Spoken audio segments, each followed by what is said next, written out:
Rosie made the great point earlier on. Is this sort of what like you envisioned your Maple Leafs team to look like when you were GM of this team? Yes. That you got to have a coach that wants to play that style too. That was a problem. And I remember, and this isn't throwing rocks or, this isn't revisionist history, but your coach has to share the same view. If you want to play a physical style, coach has to be willing to dress players that'll play that style. And we had an issue there. But that is what I had in mind. And that's what I said to Tree when he signed these guys. They are getting a different look, and they're getting even though they lost last night, they're getting you guys, I don't want to sound like an old man, but the hitting comes back in the playoffs, and it always has, it always will. And so belligerence and truculence, those things have value in the first round and beyond. And that's what Toronto's showing a little bit of that they lacked in the past, in my view. And it's fun to watch. It's fun to watch, not being hit all the time. Sometimes you get to hit somebody. It's a lot more fun than getting hit. I think the sentiment around Leafs Nation is that this is a playoff team for the first time in a long time. I think they've got that part covered, which is surprising to some and not others. But the way this team's built, it seems like, they're geared more towards that. Last night, they seemed to run into a problem with the power play. When you're stymied like that and can't seem to break through, what are some of the things the guys can do on the power play? What has been your mantra as far as, dealing with that kind of frustration? Well, it's a simple. A first-year Bantam coach knows the answer, in my view, which is you go low to high and start blasting pucks through. You double up your net front presence. You get two people in front of one instead of one. Maybe that's one person directly in front, one person off to the side for trash, rebounds. But you double your net presence, go low to high, and start hammering the puck. And it's Boston's so good at blocking shots. You have to take a step by the guy every time, but you can still simplify it, in my view. And once you get them to scramble a little bit, then Matthews can take over.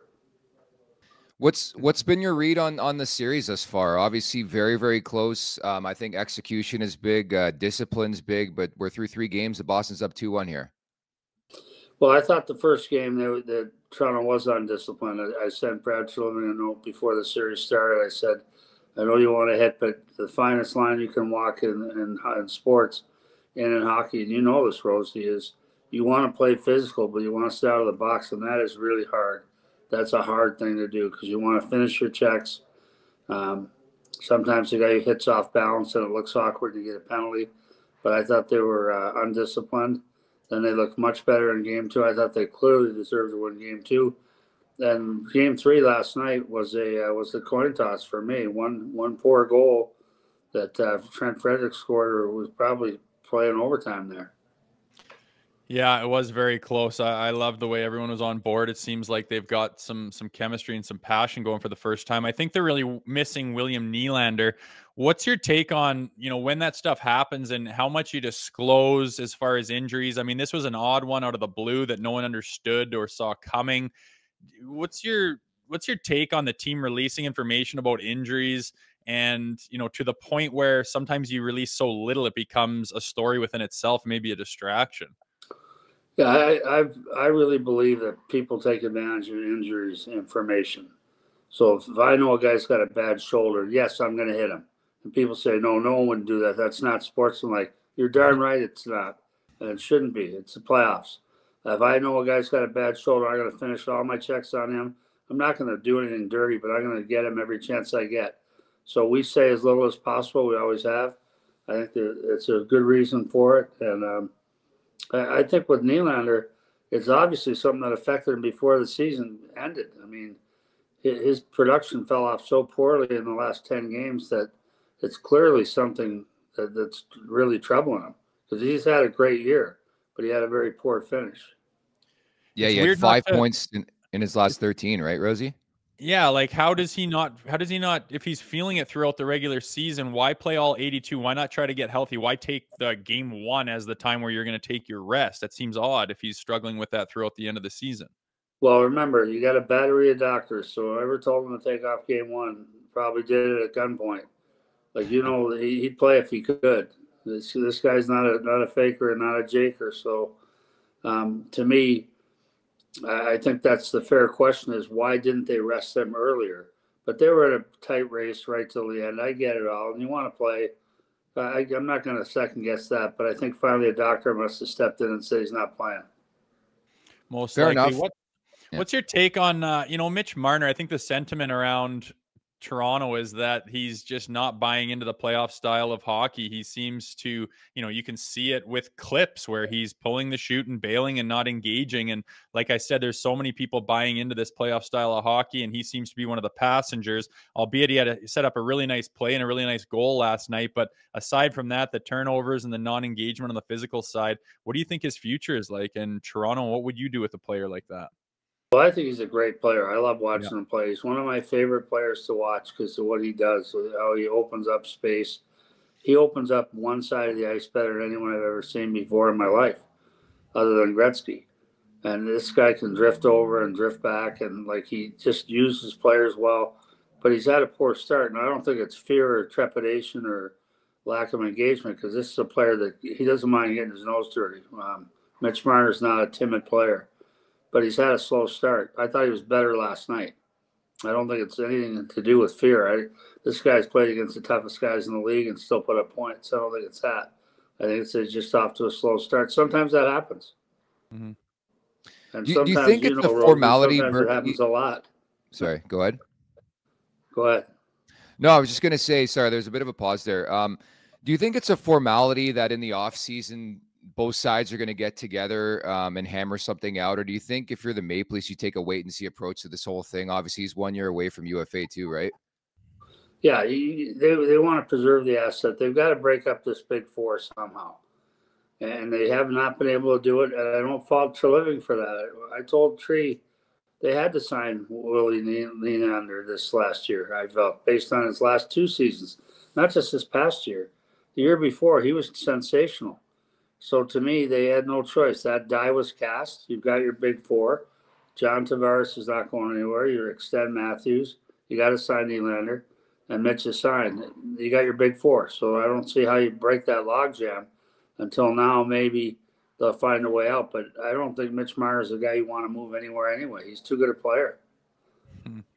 Yeah, it's a predicament, all right. What do you think the message is going to be going into Game 4 here for this Maple Leafs team? Well, I think they needed a save last night that they didn't get, just one save. And Samsonov's been good, but that's been the big fear going into the playoffs for me, has been their goaltending. So far, he's been good except for that one goal, but that's like saying, aside from that, Mrs. Lincoln, how did you enjoy the play, right? That's not helpful if you say, well, he was good except for that one bad one. Yeah. So I think they needed a save last night. I don't see any reason why they can't even this out tomorrow night or whenever, Saturday night. Burke, my read on this team, again, they're making the most of what they have. I think there's obviously a need for some more on the back end. What's just your full breakdown of what this team still needs moving forward? I still think it's like an incomplete project, obviously. Well, I think they've been unable to sign or commit the right amount of funds to the D because of the big four. And that was a decision that was made before Tree got there. It's one he's had to live with. Even extending Nylander, I think he's had to live with that. But at some point, the cap's going to go up. That's number one. Caps, they're saying $4 million. You can sign a pretty good defenseman if you get $4 million plus whatever else gets freed up. So I think that's going to be where they try to address that, or be with an increased cap number. They can bump the D up a little bit and get it improve there. I think they need to improve on their D for sure. Mm-hmm. Burke, we talked about Samsonov. He had, I think he looks quite good at times, but like you say, that one hiccup is the story. It's the difference in a game. Do you think the Leafs risk testing Woll out in Game 4, or do you think they stick with Sammy?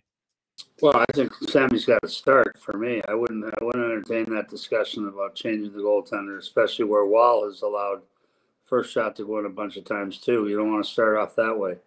Yeah. So in my mind, Sammy's earned the right to start. He's been pretty good, guys. He had a good last 10 games, and he's been pretty good. But again, that goal goes in. It's not a goal scorer. It's not a guy you fear. It just throws it at the net, and it goes in from an awkward angle. That can't happen in the playoffs. That was the difference last night. So to me, I think Sammy starts, but you got a Chihuahua leash on him. Special teams and goaltending, I think the story of the series. Will dovetail this conversation with something we talked about to start the interview, the loud crowd in Montreal for the PWHL game. I was at the game last night, Berkey. Do you think the organization is conscious of how people feel about the crowd and the home crowd, man? That barn was like a mausoleum, man. It's tough.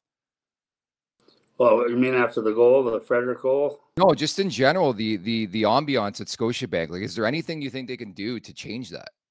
Well, I think you look at the demographics. You know, I'm a season ticket holder with the Toronto Maple Leafs. I'm probably pretty close at age 68. I'm probably pretty close to their demographic average in the Golds. It's an older crowd. They're all wearing suits. It's not a noisy crowd, but they're great fans. They're knowledgeable fans. They do get behind the fans, behind the team when they need to, when they get excited. But I think they're so sophisticated that it's like a balloon getting burst when that goal went in last night. When Frederick scored, it just took all the air out of the building because they're so smart, the fans are. So I think they're loud when they need to be. I think they're really from Missouri. You got to show me, right? Make sure to check out more of our content right here on the Leafs Nation YouTube page. We got long form interviews, we got clips, we got epic rants by Jay Rosehill. We simply have it all. And don't forget, you can find out much more at theleafsnation.com. Thanks so much for watching.